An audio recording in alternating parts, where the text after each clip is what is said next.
Shalom Bapak Ibu Saudara, puji Tuhan kita bertemu kembali untuk membahas hal yang sangat penting. Ya.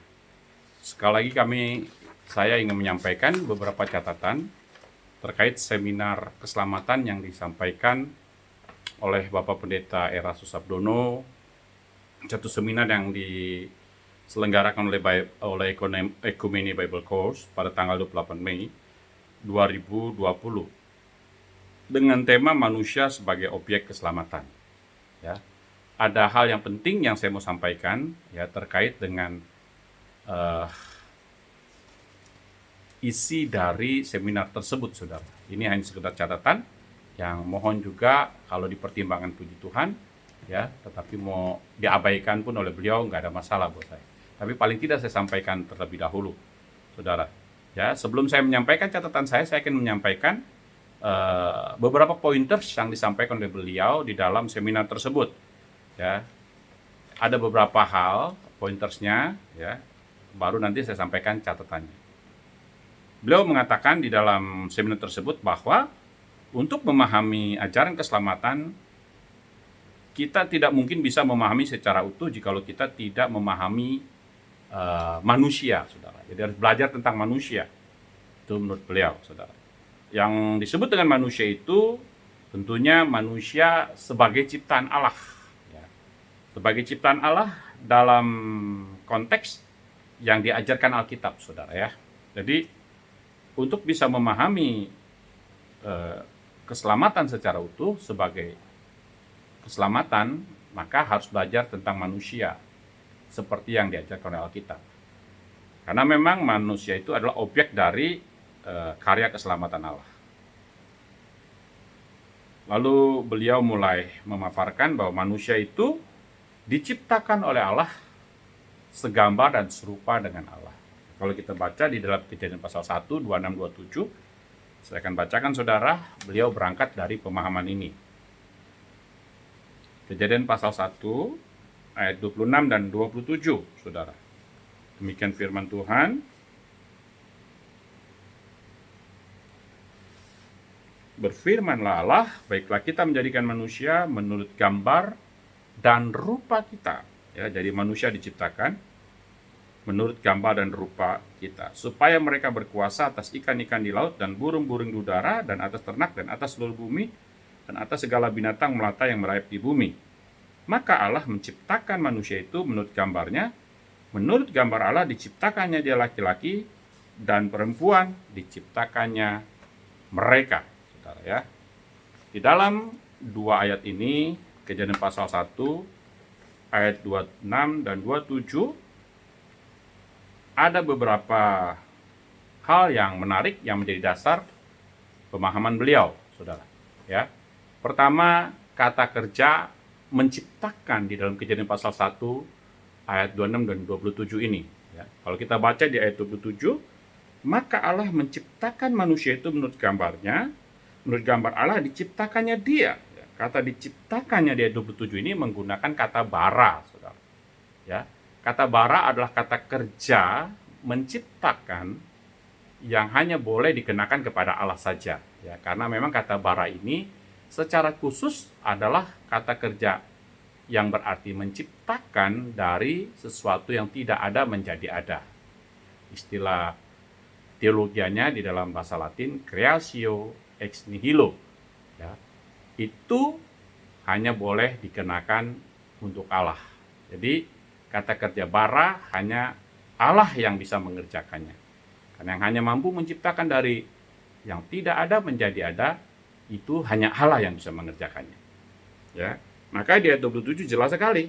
Maka Allah menciptakan manusia itu menurut gambarnya, menurut gambar Allah diciptakannya dia laki-laki dan perempuan. Itu menggunakan kata bara.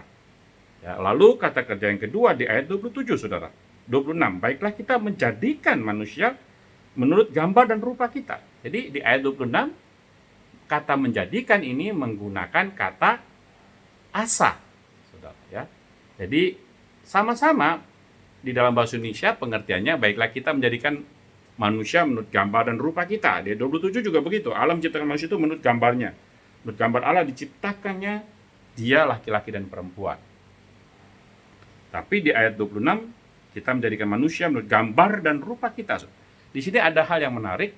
Beliau menjelaskan dua kata kerja ini, kata bara dan asa, menjadi dua pengertian yang berbeda, yang menjadi dasar penting beliau menjelaskan ajaran keselamatannya, saudara. Ya, kalau dilihat di ayat 27, Allah menciptakan manusia menurut gambarnya menggunakan kata bara. Jadi memang gambar Allah itu di dalam bahasa Ibrani menggunakan kata selem, itu memang Allah yang menciptakan, saudara. Jadi kata gambar itu adalah komponen dasar atau komponen dalam diri Allah yang juga dimiliki manusia, saudara, ya. Kata gambar, beliau menjelaskan kata gambar ini adalah menunjuk komponen dalam diri Allah yang juga ada di dalam diri manusia. Jadi Allah menciptakan manusia segambar dengan Allah karena memiliki komponen yang sama, ya. Tidak sebangun, artinya memang berbeda komponen, tetapi memiliki komponen dasar yang sama, itu pikiran dan perasaan, ya. Beliau menjelaskan seperti itu, ya. Kata selem itu atau gambar menunjuk bahwa manusia memiliki komponen yang sama dengan Allah, yaitu memiliki pikiran perasaan, saudara.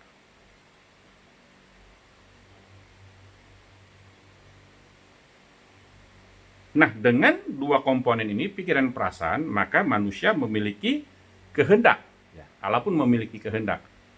Manusia pun memiliki kehendak. Nah, kata kehendak ini di dalam pasal 1, 26, 27 ini ada hal yang menarik, ya. Manusia diciptakan oleh Allah menurut gambarnya, ya. Lalu di ayat 26, baiklah kita ini menunjuk pada diri Allah, ya, kata ganti Allah, ya. Nanti saya singgung di akhir video ini. Kita itu maksudnya apa? Baiklah kita menjadikan manusia menurut gambar dan rupa kita. Kata menjadikan itu asa, saudara. Ya, di situ adalah satu kata kerja di mana Allah meminta respon manusia, saudara, ya. Jadi di dalam kata rupa Allah atau demut, ya, ada beberapa kualitas dari pikiran perasaan manusia, ya, yaitu kualitas kehendak. Jadi demut ini adalah bicara soal variabel dari selem. Ya, demut menunjuk kepada keserupaan manusia dengan Allah. Jadi gini, ya, manusia itu memiliki gambar Allah, yaitu memiliki komponen-komponen yang mirip, yang sama dengan Allah, yaitu pikiran perasaan. Ya. Sementara demut itu menunjuk pada kualitas pikiran perasaan tersebut, yaitu kualitas kehendak manusia. Ya, sehingga waktu Allah menciptakan demut, menjadikan demut dalam mirip manusia, dia melibatkan manusia, artinya manusia harus berespon terhadap demut tersebut, saudara. Ya, karena demut itu sesuatu yang tidak statis, kata beliau. Ya. Demut itu atau kemiripan manusia dengan Allah, keserupaan manusia dengan Allah itu bersifat progresif, tidak statis, dan berarti dapat mengalami perkembangan, saudara. Jadi dari titik berangkat inilah beliau menjelaskan bahwa manusia diciptakan menurut rupa Allah, artinya manusia itu demutnya bukan diciptakan, tetapi dijadikan, dibentuk, saudara. Ya, waktu dibentuk itu Allah meminta respon manusia, berespon terhadap supaya demutnya itu berkembang, saudara. Supaya demutnya itu digunakan sesuai dengan yang Allah kehendaki, saudara. Ya, jadi demut itu berpotensi progresif, ya, dan bisa dikembangkan, saudara. Itu menggunakan kata asa. Jadi waktu Allah menciptakan atau menjadikan demut, Allah menggunakan kata asah, bukan mencipta, ya. Ini yang beliau katakan, saudara. Karena apa menggunakan kata asah? Karena memang Allah meminta respon dari manusia. Jadi demut itu tidak statis, karena itu merupakan potensi manusia bisa semakin hari semakin mirip dengan Allah, asalkan dia menggunakan pikiran perasaannya sesuai dengan pikiran perasaan Allah, saudara. Jadi di sini ada dua sistem dalam diri manusia, dua nilai. Pikiran perasaan Allah letakkan ya, Allah memberikan komponen itu dalam diri manusia, lalu diberikan variabel atau nilai value di dalam pikiran perasaan tersebut, kemampuan manusia mengelola pikiran perasaannya sehingga menjadi satu kehendak, saudara. Nah, kehendak ini yang disebut dengan demut, saudara. Ya. Nah, di dalam keselamatan, kata demut tersebutlah yang diproses, saudara. Ya, yang diproses untuk bisa berpotensi semakin hari semakin mirip dengan Allah, saudara. Ya, memang ini saya sampaikan pointersnya ya, jadi tidak penjelasan seperti persis yang Pak Ira sampaikan, tetapi ini pointer-pointer, poin-poin yang penting ya, saudara. Yang tidak krusial, yang tidak penting saya tidak perlu sampaikan karena tidak perlu mengulang, saudara. Ya. Karena manusia itu makhluk kekal, maka proses pengembangan demut tersebut pun tentunya di dalam konteks kekekalan, saudara. Dan itu dimulai dari sekarang, saudara ya.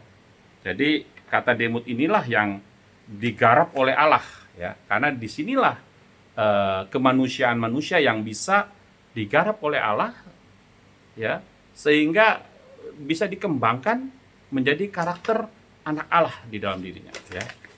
Ketika demut dikembangkan dengan fasilitas yang disediakan, ya, penebusan Kristus, firman Allah, Roh Kudus, maka demut tersebut akan terus-menerus berkembang sehingga dapat memiliki kodrat ilahi. Asalkan pikiran perasaan kita terus-menerus mengenakan pikiran perasaan Allah, saudara.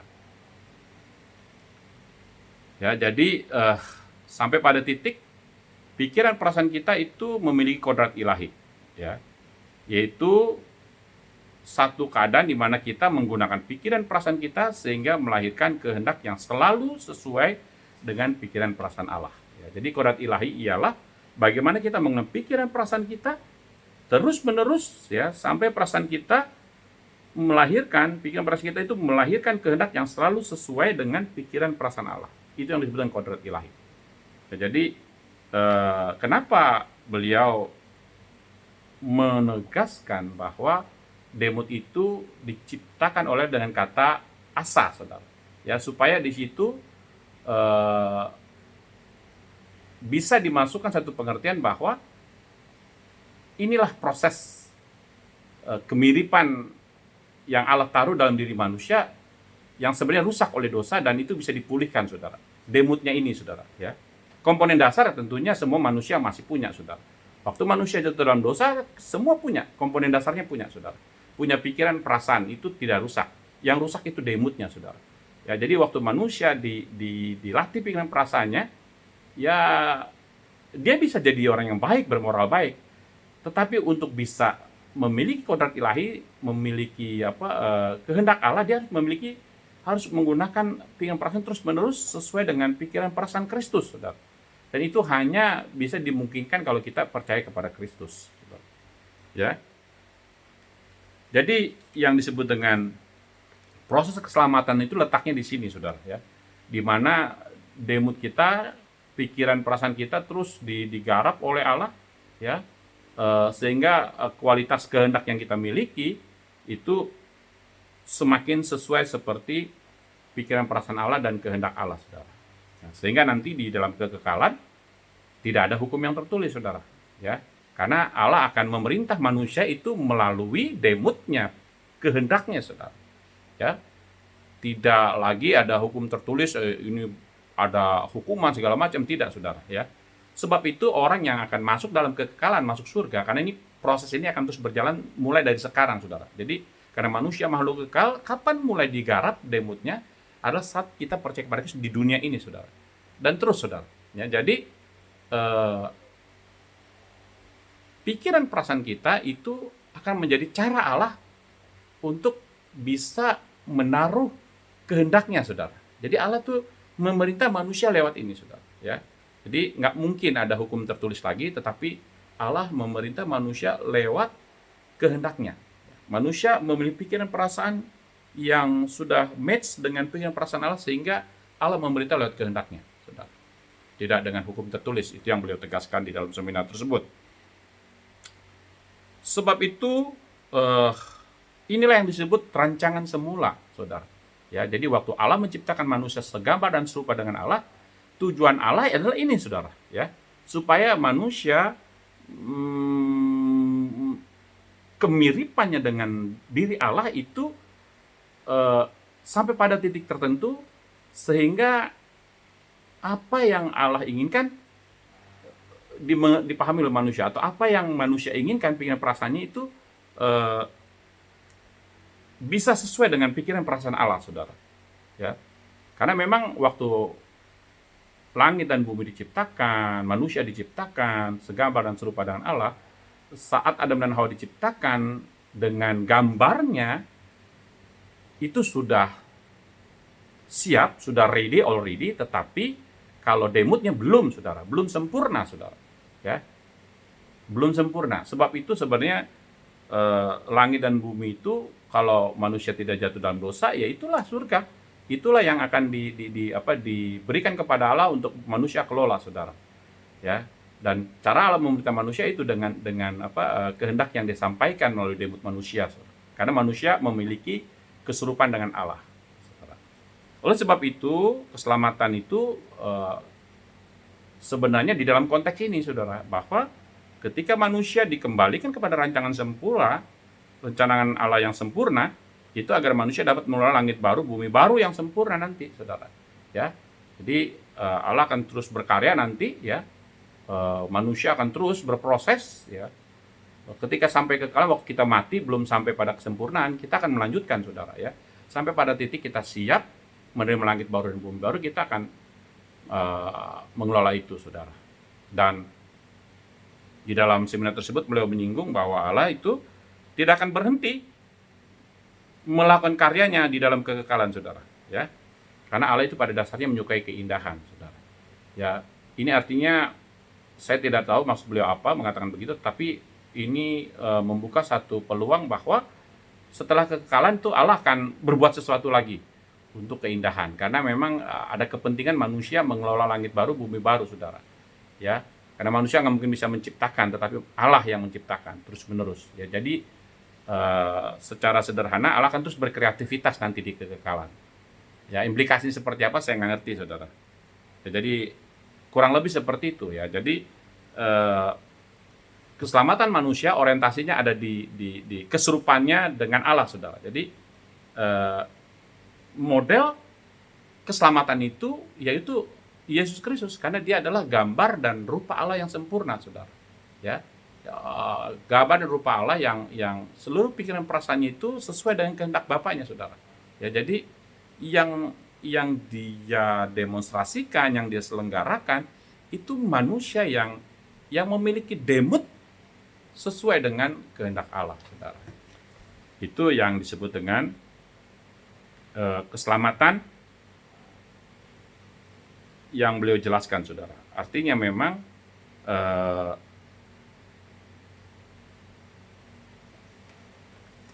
keselamatan yang berorientasi kepada proses yang dialami oleh manusia terus-menerus, ya, sampai dia betul-betul serupa dengan anaknya, saudara. Jadi kalau orang Kristen demutnya, keserupanya dengan Allah sampai pada titik tertentu itu berbeda-beda, saudara, ya.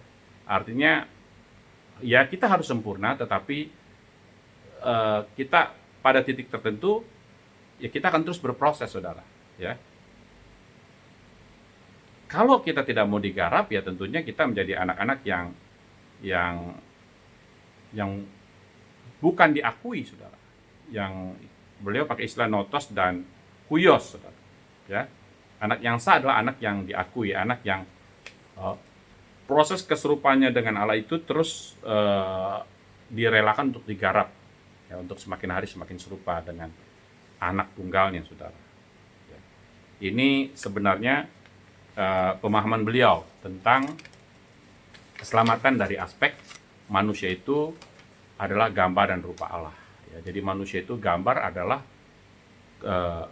manusia sebagai gambar Allah karena manusia mempunyai komponen seperti yang Allah miliki, yaitu pikiran perasaan. Sementara demutnya adalah kualitas dari pikiran perasaan tersebut, yaitu kehendak, ya. proses keselamatan itu ada di sini, ada di Demut ini. Jadi kalau pikiran perasaan kita terus digarap, kita gunakan terus-menerus, kita upayakan terus-menerus supaya pikiran perasaan kita sesuai dengan pikiran perasaan Allah, maka kehendak yang kita hasilkan pun akan sesuai seperti kehendak Allah. Itu yang disebut proses keselamatan, saudara. Ya, proses ini adalah proses di mana kita mengalami peluang menjadi anak Allah, saudara. Ya, ini titik berangkat dari pemahaman beliau. Nanti pada seminar berikutnya beliau akan banyak menjelaskan hal ini secara detail, saudara. Sekarang kita mau bicara soal catatan-catatan yang saya ingin sampaikan. Pertama adalah bicara soal kata kerja bara dan asa, saudara. Ya, kata kerja bara dan asa. Kalau kita lihat di kitab Kejadian pasal 1, 27 dan 26, ya. Kalau kata Kejadian pasal 1, 26 ini mengatakan, baiklah kita menjadikan manusia menurut gambar dan rupa kita. Lalu ayat 27, Allah menciptakan manusia menurut gambar dan rupanya, saudara. Kata menciptakan menggunakan kata bara dan kata menjadikan menggunakan kata asa itu, untuk penjelasan kata bara saya setuju 100%, saudara. Karena memang kata bara itu adalah kata kerja yang khusus hanya dikenakan kepada Allah, saudara. Ya, karena kata bara ini kata kerja yang berarti menciptakan dari tidak ada menjadi ada, saudara. Ya, jadi segala sesuatu yang dikerjakan dengan menuju kepada sesuatu tidak ada lalu menjadi ada itu disebut dengan bara, saudara. Dan itu di dalam teks Perjanjian Lama dalam Ibrani hanya dikenakan kepada Allah. Jadi nggak pernah ada kata bara itu dikenakan kepada selain subjek selain Allah, saudara. Lalu kata asa bagaimana? Kata asa sebenarnya satu kata yang umum, saudara, ya. Satu kata kerja menjadikan yang sebenarnya artinya secara umum. Jadi satu pekerjaan yang dilakukan dengan proses dengan detail tertentu itu menggunakan kata asa, saudara. Misalnya seseorang yang melukis, membuat lukisan, itu asa. Atau seseorang yang membangun rumah, itu menggunakan kata asa. Atau memahat patung, itu menggunakan kata asa, saudara. Ya, atau membuat baju itu menggunakan kata asa. Jadi ada satu proses yang detail di situ. Ya, kita tahu bahwa Allah di dalam Kejadian pasal 1, pasal 2 itu Allah menciptakan manusia juga sekaligus menjadikan manusia. Dua-duanya benar, saudara. Ya. Kata asa ini bukan berarti satu kata kerja yang melibatkan manusia menjadi pihak yang sama-sama gitu. Kan kata Demut ini menggunakan kata asa. Ya, seolah-olah kata kerja yang melibatkan atau memberikan peluang kepada manusia juga ikut turut kerja, membangun, membentuk. Karena kan kata itu membentuk, menjadikan, membentuk. Ya, seolah-olah Demut ini ya adalah satu kesempatan manusia ikut masuk kerjasama. Enggak, kata asa ini pun sesuatu yang saya kerjakan membuat bangku pun itu asa, nggak perlu ada orang lain, saudara. Ya, Allah menciptakan manusia dengan kata asa boleh, gitu. Allah menciptakan manusia dengan kata asa saja boleh, saudara. Tapi bara pun ya cocok karena dia menciptakan, cuman dia yang bisa bikin itu. Tetapi kenapa juga menggunakan kata asa? Karena memang ada satu proses detail di situ, saudara. Ya, jadi sesuatu yang memang ya seperti itu, gitu, saudara. Jadi tidak boleh dimaknai sesuatu yang bukan tekstualnya, enggak. Jadi bukan mengesegese kita memasukkan satu pengertian kepada teks yang artinya sebenarnya bukan itu, saudara. Ya, itu memperluas makna, memperluas arti yang sebenarnya tidak ada. Ya, kalau saudara baca di literatur manapun, di leksikon manapun, ya, tidak ada kata asa itu diartikan seperti itu, saudara. Ya, selalu itu satu proses yang detail, ya, membuat, membangun, ya, menjadikan, membentuk itu menggunakan kata asa, saudara. Silakan lihat di Perjanjian Lama. Seharusnya yang menjelaskan ini adalah seorang ahli bahasa yang di STT Ekumene ada satu orang yang saya tahu persis, Ibu Rita Wahyu. Beliau yang berkompeten sampai bisa menjelaskan hal ini. Ya, karena kan beliau Bapak Eras maksudnya membuat seminar ini di dalam menggunakan bendera STT Ekumene, saudara, ya. Seharusnya mencerminkan kualitas pemahaman penggunaan bahasa Ibrani yang paling tidak memadai secara umum, ya bisa dipahami secara umum dan tidak memaksakan satu pengertian yang secara teks sebenarnya tidak bisa digunakan, saudara. Ya, dipaksakan kalau saya bilang, ya karena arti arti asa itu satu pengertian yang secara teks ya umum, saudara, seperti itu. Ya, saya bisa tunjukkan banyak teks-teks kata asa memang artinya seperti itu yang saya bilang, saudara. Ya, tidak ada menunjuk bahwa kata asa ini secara khusus satu pekerjaan yang Allah lakukan melibatkan manusia, tidak. Allah sendiri mengerjakan pun asa. Misalnya mau menjadikan matahari ya pakai asa, menjadikan bulan pakai asa, menjadikan langit pakai asa, laut pakai asa, boleh. Pakai bara boleh nggak? Apalagi bara ya boleh banget, saudara. Ya, dia menciptakan, saudara. Ya, tetapi detailnya boleh menggunakan kata asa. Seperti itu kurang lebih, saudara. Koreksi saya kalau memang saya keliru, saudara. Ya, saya memang bukan ahli bahasa ya, saudara. Tetapi saya kalau ngomong begini sangat hati-hati, saudara. Ya, artinya saya sudah baca dari beberapa komentari, dari beberapa leksikon. Paling sedikit 4 leksikon saya lihat, saudara. Ya, untuk studi katanya, oh jelas saya punya beberapa aplikasi dan beberapa buku yang saya harus lihat hati-hati, saudara. Dan saya biasanya lihat sebanyak mungkin kata tersebut di dalam Perjanjian Lama, ya. Lalu bagaimana untuk demut dan selem, saudara? Ya, beliau sekali lagi memberikan arti atau memberikan makna terhadap demut itu memaksakan, ya saudara, memperluas arti yang sebenarnya tidak ada dalam teks tersebut, saudara. Ya, dalam literatur manapun, dalam leksikon manapun, kata demut itu saya cek itu tidak ada menunjuk kepada pengertian yang Pak Era sampaikan di dalam seminar tersebut, saudara. Ya, juga termasuk kata gambar, saudara. Beberapa teks atau beberapa pemahaman yang saya baca bahwa selem dan demut ini adalah dua kata Ibrani yang menunjukkan atau merupakan refleksi, saudara, ya, citra.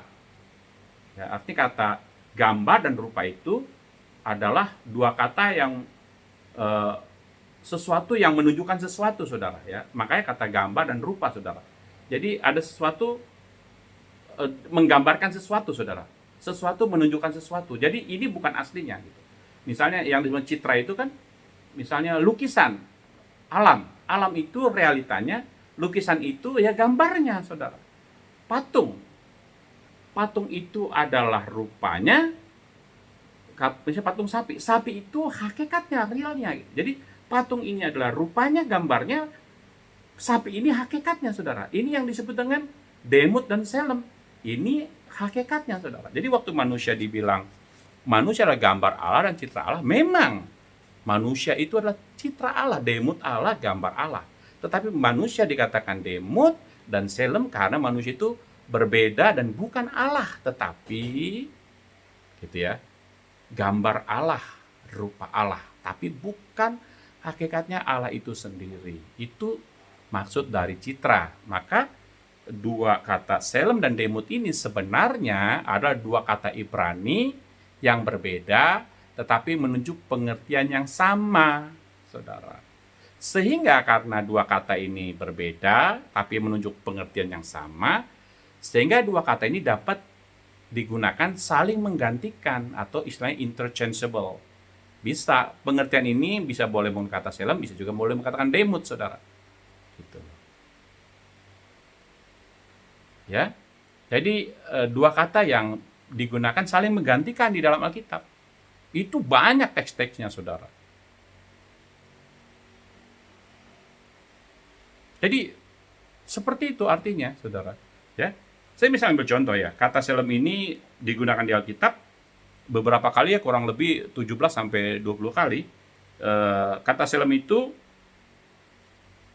misalnya saya lihat ada 10 kali digunakan dalam Alkitab menunjuk satu jenis gambar yang secara fisik ya. Selem itu gambar Allah, gambar. Ya, misalnya di dalam 1 Samuel pasal 6 ayat 5. Itu menunjuk gambar binatang, saudara. Ya. Saudara bisa baca nanti di 1 Samuel pasal 6 ayat 5. Juga menunjuk patung-patung, saudara. Di Yeskiel pasal 16 ayat 17, di Bilangan 33 ayat 52. Ya, saudara. Ada juga disebut di dalam Mazmur 19 ayat 6, bayangan ya. Atau pasal 73 ayat 20, manusia seperti mimpi, seperti bayangan, itu menggunakan kata selem, saudara. Ya. Kalau di dalam Kejadian pasal 1 ayat 26 27 itu menggunakan kata selem untuk gambar. 5 ayat 3, 9 ayat 6. Tapi 5 ayat 1-nya menggunakan kata demut, saudara. Ya.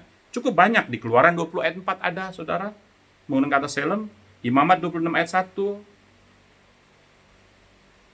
Yesaya 40 ayat 18.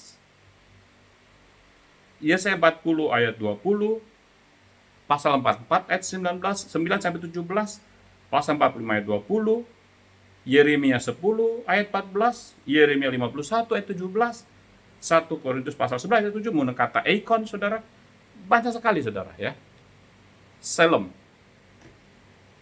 Yang pasti itu menunjuk sesuatu, saudara. Jadi patung, lukisan, gambar, bayangan.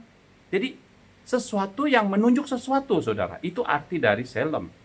Sama, demut juga begitu, saudara. Ya. Kata tersebut muncul berkali-kali dalam Alkitab, ya. Lebih dari 25 kali. Itu menunjuk kepada sketsa atau gambar tertentu, saudara. Pahatan, patung pahatan itu juga menggunakan kata demut, saudara. Ya. Sesuatu yang menyerupai yang lain, saudara. Ya, ini banyak sekali, ya. Ada di Mazmur 58 ayat 5, Yesaya 13 ayat 4, Daniel 10 ayat 16, ya.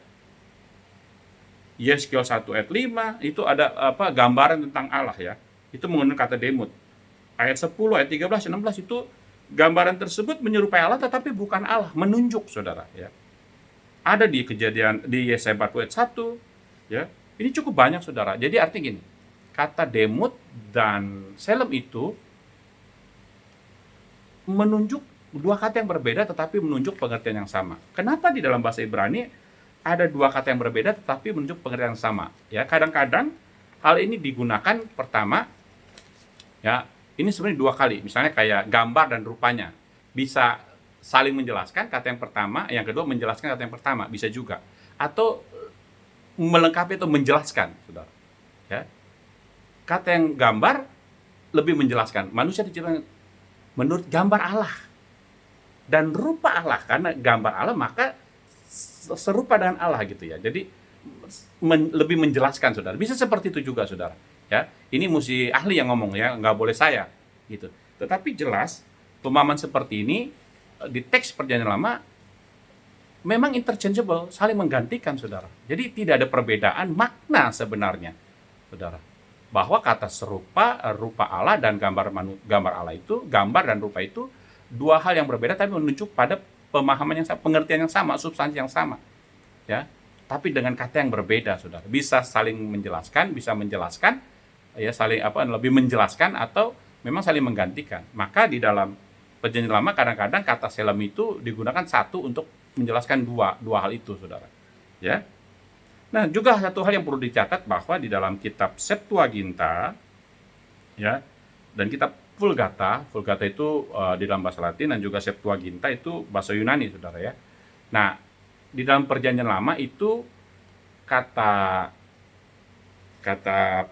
selem itu diterjemahkan eikon, ya. Tapi kadang-kadang juga diterjemahkan homoiosis, saudara, ya. Artinya sama, demut, saudara. Homoiosis itu demut. Di Kejadian 1 ayat 26 itu menggunakan kata Kejadian 1 ayat 26 menggunakan kata iosis, saudara, ya. Eikon Kejadian 5 ayat 1, saudara. Ya, itu arti demut. Demut itu di Kejadian 5 ayat 1 diterjemahkan di dalam kitab Septuaginta sebagai eikon, ya. Padahal eikon juga di dalam Kejadian 1 ayat 26 diterjemahkan di dalam Septuaginta sebagai selem, saudara. Jadi memang penterjemah Alkitab, ya, Rasul Paulus juga begitu, saudara. Ya, di dalam surat-suratnya di Kolose 1 ayat 15, di Kolose 3 ayat 10, 2 Korintus 4 ayat 4 juga menggunakan kata eikon untuk menerjemahkan demut, saudara, ya. Jadi kalau saya bilang itu, kalau sampai kita merasa lebih pintar dari ahli bahasa yang menerjemahkan Alkitab, yang menerjemahkan Septuaginta, sementara kita tidak punya kompetensi untuk memberikan makna baru kepada arti kata demut, saya pikir kita harus meninjau ulang, saudara, ya. Kalau kita memaksakan satu pengertian keselamatan lalu memperluas makna satu kata teks yang sebenarnya tidak bukan itu artinya, saya pikir ya bahaya, saudara. Secara akademis juga nggak boleh, saudara. Ya, ya kalau tafsiran sih boleh berbeda, saudara. Tapi kalau makna kata, arti kata, itu saya rasa mesti ahlinya yang ngomong ya, saudara ya. Ya saya sih nggak berani, saudara ya. Tetapi saya melihat di teks-teks Alkitab, iya memang seperti itu artinya. Bahwa Demut dan Shalom itu adalah dua kata Ibrani yang menunjuk sesuatu, menyerupai sesuatu aslinya, saudara. Tapi bukan aslinya, saudara itu. Dua kata Ibrani yang berbeda tapi menunjuk satu pengertian yang sama. Ya, jadi dari pemahaman inilah harusnya kita sadar bahwa sebenarnya perluasan makna yang dilakukan Pak Eras itu untuk menunjukkan atau menegakkan doktrin keselamatannya, saya rasa argumentasinya sangat lemah di situ, saudara ya. Kalau nggak saya bilang mengada-ada ya, atau seperti anak sekarang menggunakan istilah lebay gitu ya, teologi lebay ya, teologi, saya nggak sebut teologi halu ya, saudara ya, tetapi ya nggak ada itu, nggak ada dasarnya karena memang arti teksnya bukan seperti itu. Ya, saya rasa setiap orang yang memahami hal ini, apalagi dia di dalam institusi tersebut, seperti Bu Rita itu seharusnya terpanggil untuk menjelaskan, mengkoreksi, atau menolong Pak Eras untuk paling tidak memberikan pemahaman, gitu, ya, saudara, supaya jangan meleset terlalu jauh, saudara.